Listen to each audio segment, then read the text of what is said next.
అసలు ఈ తిహార్ జైలు ఏంది? తిహార్ జైలుకు ఉన్నటువంటి విశిష్టత ఏంది? ఒకసారి మనం మాట్లాడుకోవాలి. అసలు తిహార్ జైలు పదే పదే చాలా మంది చెప్తా ఉంటారు. తిహార్ జైలు అంటే ఏంటి? తిహార్ జైలు అంత పెద్దగా ఉంటుందా? తిహార్ జైలు వ్యవహారం ఏంది? అని చాలా మంది అనుకుంటా ఉంటారు. అయితే తిహార్ జైలు ఏంది? దాని వ్యవహారం ఏంది? ఒక్కసారి మనం మాట్లాడుకుంటే భారత రాజధాని ఢిల్లీ పరిసరాల్లో ఉంటది చాణక్యపురి. ఆ చాణక్యపురి నుంచి 7 కిలోమీటర్ల దూరంలో తిహార్ అనేటువంటి గ్రామం ఉంటది. ఆ గ్రామంలోనే ఈ తిహార్ జైలు ఉంది. అందుకే ఎక్కువగా తిహార్ జైలు అని చెప్పి అంటుంటారు అన్నట్టు. తిహార్ జైలు ఇక దక్షిణ ఆసియాలోనే అతిపెద్ద జైలు ఇది. జైలు ప్రాంగణం కూడా. ఇక ఢిల్లీలోని చాణక్యపురి నుండి 7 కిలోమీటర్ల దూరంలో ఉన్న ఈ జైలు అనేక మంది ప్రముఖులకు సుదీర్ఘ చరిత్రలో ఆశ్రయం ఇచ్చిందని చెప్పుకోవాలి. కిరణ్ బేడి ఆధ్వర్యంలో ఈ జైల్లో అనేక సంస్కరణలు వచ్చినాయి. ఆ సంస్కరణల తర్వాత జైల్లో విధానంలో కొంత మార్పులు వచ్చినాయి. సరే అదట్టు పెడితే ఈ జైల్లో 6,251 మంది సరిపోయే వసతులు ఉన్నాయి. 6,251 మంది ఖైదీలకు సరిపోయేటువంటి వసతులు ఉన్నాయి. కానీ ఈ జైలు ఎప్పుడు అంతకంటే ఎక్కువనే మంది ఉంటారు అలా. ఎందుకంటే నేరాలలో పెరిగిపోయినాయి ఈ మధ్య కాలంలో. ఎందుకంటే ఒక కేసు కదిలిస్తే ఒక్కరు దొరుకుతలేరు, చైన్ లైన్ వెళ్తుంది కాబట్టి. ఇక అందులో రాజకీయవేత్తలు కూడా చాలా మంది ఉండే, పారిశ్రామికవేత్తలు ఉండే, హంతకులు, ఉగ్రవాదులు, ఉద్యమ నాయకులు, ఇక ఇట్లా ఎందరో ఉండే ఇక ఈ తిహార్ జైల్లో. ఇక కొందరినైతే ఇక్కడనే ఉరి కూడా తీసిరు.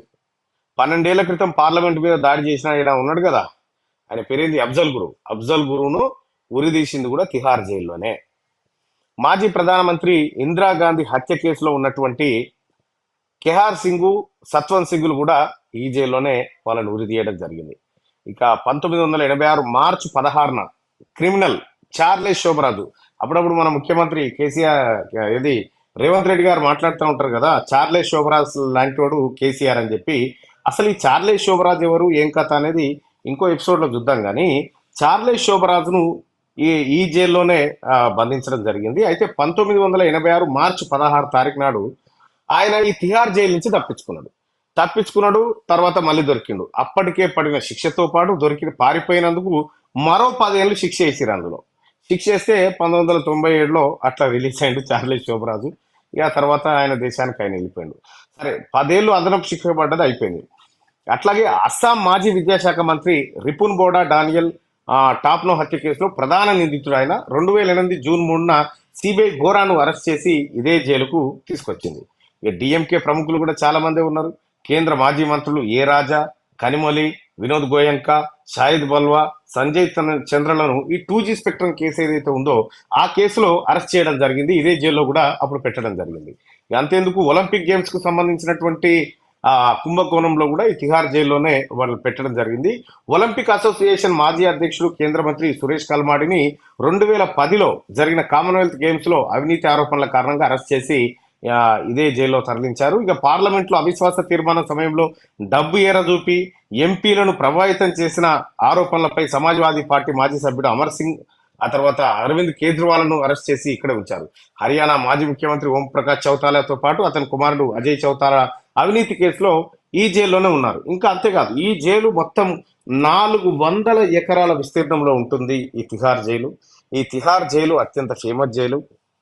ఇక్కడ తిహార్ జైలు అంటేనే ఇప్పుడున్నటువంటి చంద్రశేఖర్ ఎవరైతే ఉన్నారో, కవితకి నెయ్యి డబ్బాలు పంపించినా అని చెప్పి చెప్తున్నటువంటి చంద్రశేఖర్ ఎవరైతే ఉన్నాడో, కవిత గారిని మా అక్క అని చెప్పి ఆయన ఓన్ చేసుకుంటా ఉండు సుబోధ్ చంద్రశేఖర్, ఆయన కూడా ఇప్పుడు తిహార్ జైల్లోనే ఉన్నాడు. అయితే తిహార్ జైల్లో గతంలో తిహార్ జైలు అంటే బాగుండదని చెప్పి కిరణ్ బేడి గారు వాళ్ళు ఎవరో వచ్చిన తర్వాత తిహార్ ఆశ్రమం అని పెట్టింది దాని పేరు.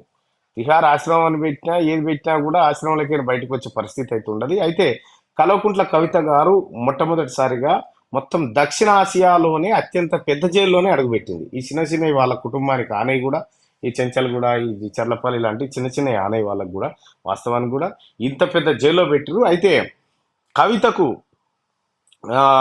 ఎప్పుడైతే కవితను తిహార్ జైలుకు తరలించాలని చెప్పి రౌసవెన్యూ కోర్టు చెప్పిందో ఆ క్షణమే తిహార్ జైలు మరోసారి చర్చకు వచ్చింది అన్నట్టు. చార్లెస్ శోభరాజ్ అని చెప్పి ఉంటాడు. చార్లెస్ శోభరాజ్ ఎవరంటే విదేశీ టూరిస్టులను హత్య చేసి వాళ్ళ దగ్గర నుంచి డబ్బులు లాగి వాళ్ళని ఇబ్బంది పెట్టేటువంటి వ్యక్తి చార్లెస్ శోభరాజు. అయితే ఈ చార్లెస్ శోభరాజును కూడా ఇదే తిహార్ జైల్లో వస్తే శిక్ష అనుభవిస్తా ఉన్నాడు. వాని కర్మగాలి 1986ల వాడు గోడ దుంకి పారిపోయే ప్రయత్నం చేసిండు, లేకపోతే ఇంకో రకంగా తప్పించుకునే ప్రయత్నం చేసిండు. చేసిన ఇంకొక 2-3 ఏళ్ళు అయితే వాని శిక్ష అయిపోయేది. వాని కర్మకాలానికి వాడు ఉరికిండు, మళ్ళా కలకత్తాలో దొరికిండు. కలకత్తాలో దొరికిన తర్వాత మళ్ళీ తీసుకొచ్చి పాత శిక్ష ప్లస్ కొత్తగా 10 ఏళ్ళు మళ్ళీ వేసి 12 ఏళ్ళ శిక్ష వేసి అలా పెడితే 1997లో రిలీజ్ అయ్యి మళ్ళా పోయిండు. చార్లెస్ శోభరాజును మించిన ఇంటర్నేషనల్ మర్డరర్ ఇక ఉండడు. అందుకే కేసీఆర్ గారికి ముఖ్యమంత్రి రేవంత్ రెడ్డి గారు చార్లెస్ శోభరాజ్ అని పేరు పెట్టిండు. ఇక బావ బొమ్మడులు ఉంటారు కదా, ఎవరు, కేటీఆర్, హరీష్ రావు, వీళ్ళిద్దరికి బిల్లా రంగా అని పెట్టిండు. ఈ బిల్లా రంగాలకు కూడా ఇదే జాగా మళ్ళా తిహారే. ఈ బిల్లా రంగాలు ఎవరంటే 1970 ప్రాంతంలో ఢిల్లీలో ఒక గాయని ఏది ఆల్ ఇండియా రేడియోకి పోయి తన ప్రోగ్రాం కోసం పోతా ఉంటే ఈ బిల్లా రంగా అనేటోళ్ళు ఇద్దరు కలిసి ఆమెను కిడ్నాప్ చేసి అత్యాచారం చేసి హత్య చేసి ఆమెను ఆ హింసించడం జరిగింది. ఆళ్లే బిల్లా రంగా. ఈ బిల్లా రంగాలు ఆ తర్వాత తప్పించుకొని ముంబై పోయి ముంబై నుంచి ఆగ్రాకు వచ్చి వాళ్ళ కర్మగాలు ఏం చేసిరంటే ఇంకోటి, జవాన్లు ప్రయాణిస్తున్నటువంటి ట్రైన్లు ఎక్కిరు, జవాన్లు గుర్తుపెట్టి వాళ్ళని పట్టుకుపోయి పోలీసు వాళ్ళకి అప్పయ్యారు. ఈ రకంగా బిల్లా రంగాలు కూడా ఆ ఈ తిహార్ జైలు బాధితులే, తిహార్ జైల్లో ఉన్నటువంటి వాళ్ళే. సేమ్ ఇటువంటి క్రిమినల్స్, ఇటువంటి ఉగ్రవాదులు, ఇటువంటి తీవ్రవాదుల మధ్య ఇప్పుడు మన చెల్లె కవిత అందులోనే ఉంటుంది.